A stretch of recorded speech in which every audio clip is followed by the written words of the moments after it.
안녕하세요. 예리숲에 찾아오신 모든 분들 반갑습니다. 오늘도 제가 일상에서 반짝하고 빛비춤 받은 소소하지만 소중한 순간들에 대한 얘기부터 해볼 건데요. 내 일상의 반짝 모멘트 코너입니다. 여러분, 벌써 올 한 해가 다 지나가고 있어요. 시간이 정말 빠르죠? 제가 가르치던 대학에서는 지난주에 종강을 했거든요. 네, 이번에도 새로운 학생들을 만나서 함께 교감하고 또 서로 한 뼘쯤 성장한 것 같아서 매우 감사한 마음이 듭니다. 특히 이번 학기에는요, 제가 크게 감동을 받았던 그런 순간이 있거든요. 오늘은 그 얘기를 한번 해보려고 합니다. 이번에 제가 가르친 건요, 미디어 리터러시라는 과목이에요. 미디어 리터러시라는 말 좀 어려운데 들어보신 적 있을까요? 여기서 미디어는 여러분도 다 잘 아시는 신문, 방송, 또 유튜브, 페이스북, 인스타그램 이런 매체들을 총칭하는 말이고요. 리터러시는 직역하면 문해력이라는 뜻이에요. 그러니까 합치면 미디어 문해력이라는 말인데 들어봐도 좀 알쏭달쏭하시죠? 이걸 좀 길게 풀어서 설명을 하면요. 다양한 매체에서 나오는 여러 컨텐츠들을 비판적으로 소비하고요. 그리고 또 사회에 해악을 끼치지 않는 그런 컨텐츠를 생산하는 것, 이 두 가지를 목표로 하는 것이라고 얘기할 수 있겠습니다. 여기까지 들어도 좀 알쏭달쏭 하실 수 있어요. 자, 좀 더 얘기를 하자면 요즘 가짜뉴스가 정말 많잖아요. 이 인공지능을 활용한 그런 딥페이크 기술이라는 게 발달하면서 도대체 뭐가 진짜고 뭐가 가짜인지 참 분간하기 점점 더 어려워지는 세상이죠. 그러니까 이런 가짜뉴스에 속지도 말고 또 가짜뉴스를 퍼뜨리지 말자. 이것이 미디어 리터러시를 실천하는 대표적인 사례라고 할 수 있습니다. 그런데 이번에 저에게 미디어 리터러시 강의를 수강한 한 남학생이 수업 때 배운 내용을 활용해서 평소에 좀 대면대면하게 지냈던 아버지하고 굉장히 마음을 열고 소통을 하게 되었다. 이런 사연을 수업 시간에 발표해서 저를 크게 감동시킨 거예요. 네, 그 학생은 얘기를 들어보니까 아버지하고 정치적인 성향이 정반대였다고 하더라고요. 그래서 집에서 정치 얘기만 나오면 분위기가 싸해지곤 했었대요. 그런데 수업 시간에 제가 어떤 얘기를 했었냐 하면요. 여러분들이 어떤 특정한 정치 성향에 좀 치우쳐 있다고 한다면 일부러라도 좀 그와 반대되는 입장에 있는 뉴스도 찾아서 읽어보세요 라고 말씀을 했었어요. 그래서 제 말대로 그 학생은 그런 노력을 기울였고 그 결과 지금은 굉장히 자기가 보기에는 균형 잡힌 시각을 갖게 됐다는 겁니다. 그래서 자기가 그런 효능감을 체험한 뒤에 아버지에게도 권유를 했대요. 아버지도 그렇게 아버지의 입맛에만 맞는 정치 뉴스만 보지 마시고요. 좀 반대되는 입장의 뉴스도 찾아보세요 라고요. 사랑하는 아들이 그렇게 진지하고 간곡하게 권유하는데 그걸 거부할 아버지가 있을까요? 네, 덕분에 이 학생은 이후로는 아버지하고 굉장히 마음 편하게 얘기하는 그런 시간이 늘어났다고 합니다. 제가 그 사연을 듣고 얼마나 기뻤는지 정말 잘했다라고 진심으로 칭찬을 해주었어요. 아까 제가 이 미디어 리터러시를 실천하는 대표적인 사례가 이 가짜뉴스에 속지도 말고 그리고 또 가짜뉴스를 퍼뜨리지도 않는 것이라고 말씀을 드렸었잖아요. 그런데 이 미디어 리터러시의 또 다른 중요한 방면이요. 어떤 여러 사회 이슈들에 대해서 너무 치우친 시각을 갖지 않고 균형 잡힌 시각을 갖도록 노력하는 겁니다. 아까 제가 말씀드렸던 그 학생처럼요. 그런데 요즘은 대부분의 시민들이 사실은 신문이나 방송 같은 정통 미디어보다는 유튜브 같은 소셜 미디어를 통해서 뉴스를 소비하시게 되잖아요. 그러다 보면 그 문제에 말도 많고 탈도 많은 알고리즘 때문에 계속해서 자기가 원하는 뉴스, 또 자기의 정치적인 성향과 비슷한 뉴스만 볼 수밖에 없어요. 그러다 보면 자기가 원래 갖고 있던 정치적인 신념이 더더 강화되는 거죠. 이런 것을 이른바 필터 버블이라고 하는데요.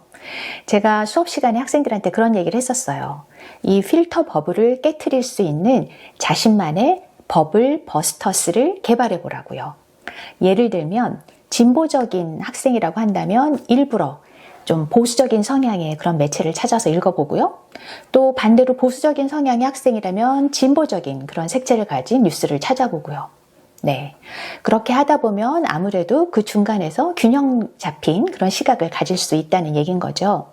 그런데 아까 말씀드렸던 그 학생은 자신만의 버블 버스터스를 찾은 건 물론 아버지한테도 그 필터 버블을 깨보라고 그렇게 권유를 하게 된 거예요. 그러면서 그 어렵다는 세대 간의 원활한 소통도 가능하게 된 거고요. 어떤가요? 정말 미디어 리터러시를 실천한 바람직한 사례가 아닐까요? 지금부터는 숲에 묻고 숲이 답하다 코너를 진행해 보도록 하겠습니다. 저에게 조언을 요청했던 많은 분들과의 대화를 간추려 소개하는 시간인데요. 방금 전에 제가 이 가족 간에 굉장히 바람직한 소통의 사례를 말씀드렸잖아요. 그런데 사실 부모 입장에서 가장 소통하기 힘든 상대가 바로 자녀들, 특히 사춘기에 접어든 아들, 딸이 아닐까 하는 생각이 들어요.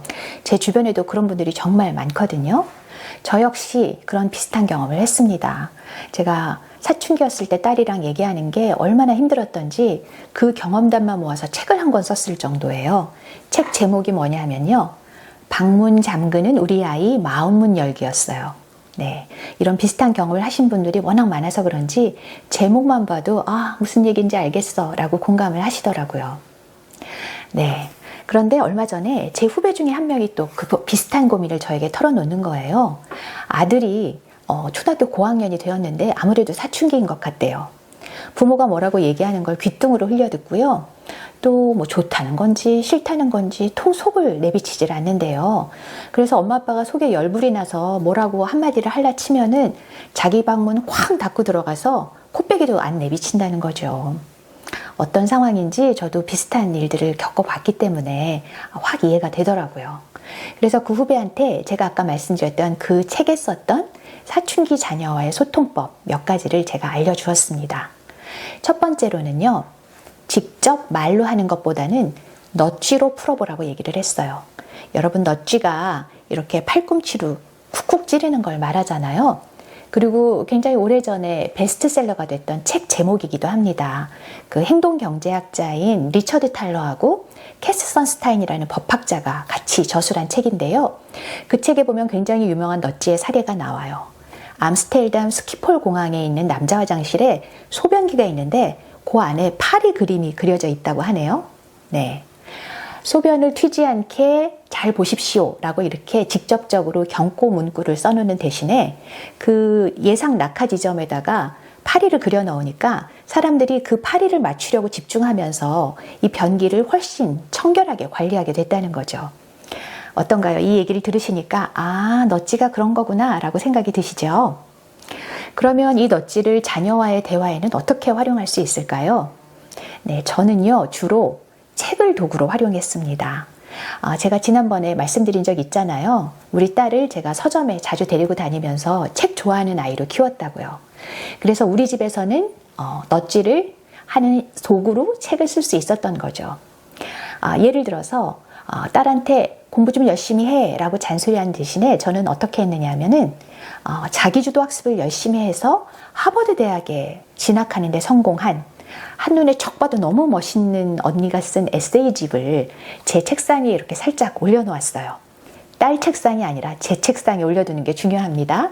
그리고 제가 그거를 이렇게 읽는 모습을 슬쩍슬쩍 노출시키기도 했어요. 요새 이 책이 그렇게 화제라던데 이런 혼잣말도 하면서요. 네, 연기가 좀 필요하긴 합니다. 어쨌든 간에 딸이 흥미를 느껴서 그 책을 집어가서 읽게 되면서 제가 제 입으로 공부 좀 열심히 하면 안 될까라고 잔소리하는 것보다 훨씬 더 큰 효과를 봤던 그런 기억이 납니다. 이 방법 말고 또 자주 제가 애용했던 건 어떤 게 있냐면 제가 하고 싶은 얘기를 대신 해줄 수 있는 협력자를 찾는 거였어요. 왜냐? 여러분도 많이 아시겠지만 이 아이들이 엄마 아빠가 하는 얘기는 도대체 들으려고 하질 않거든요. 그런데 어떤가요? 자기랑 친한 형, 누나 아니면 좋아하는 선생님이 하는 얘기는 또 귀를 열고 경청을 하잖아요. 좀 마음이 상하긴 하지만 어쩌겠어요. 좀 더 효과가 좋은 메시지 전달자를 찾는 거죠. 제가 주로 도움을 요청드렸던 분들은 학교 선생님들이었어요. 요즘 우리 애가 이러저런 문제로 어려움을 겪고 있는데요. 선생님께서 요로조로하게 얘기를 해주시면 참 좋을 것 같아요 라고요. 선생님이 안 될 때는 딸 친구의 엄마들이랑 품앗이를 하기도 했습니다. 그러니까 우리 딸한테 제가 할 말이 있을 때는 그 집 엄마가 대신 해주고요. 그 집 딸한테 해야 될 얘기는 제가 대신 해주는 거예요. 아니, 왜 이 두 집의 딸들이 각자 자기 엄마 대신에 남의 집 엄마 얘기를 더 잘 듣는 건지는 제가 잘 모르겠지만 어쨌든 현실이 그러니까 어쩌겠습니까? 예전에 우리 딸이 대학 입시를 앞두고는요, 제가 일면식도 없는 교수님을 지인한테 소개받아서 자리를 마련한 적도 있어요. 그때 어떤 학과를 지망해야 될까 좀 고민이 많던 시절이었는데요. 제 얘기는 잘 안 듣는 것 같더라고요. 그래서 관련 분야를 전공하신 교수님을 섭외해서 메시지 전달자가 되어주십사라고 제가 청을 드렸던 거죠. 함께 만나서 대화를 나누고 돌아오는데 딸이 차에서 그래요. 교수님이 하신 말씀이 너무 설득력이 있다는 거예요.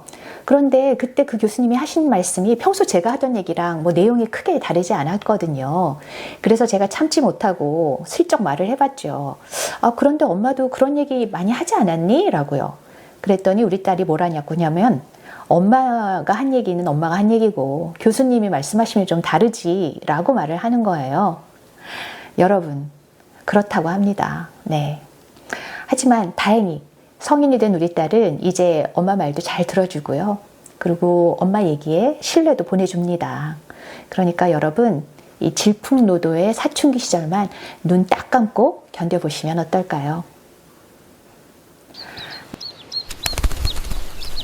네, 오늘도 예리숲에서 보낸 시간 즐거우셨나요? 여러분의 남은 나날들도 평안하고 행복하시길 바랍니다. 우리는 숲힐링하러 다음 주에 다시 만나요.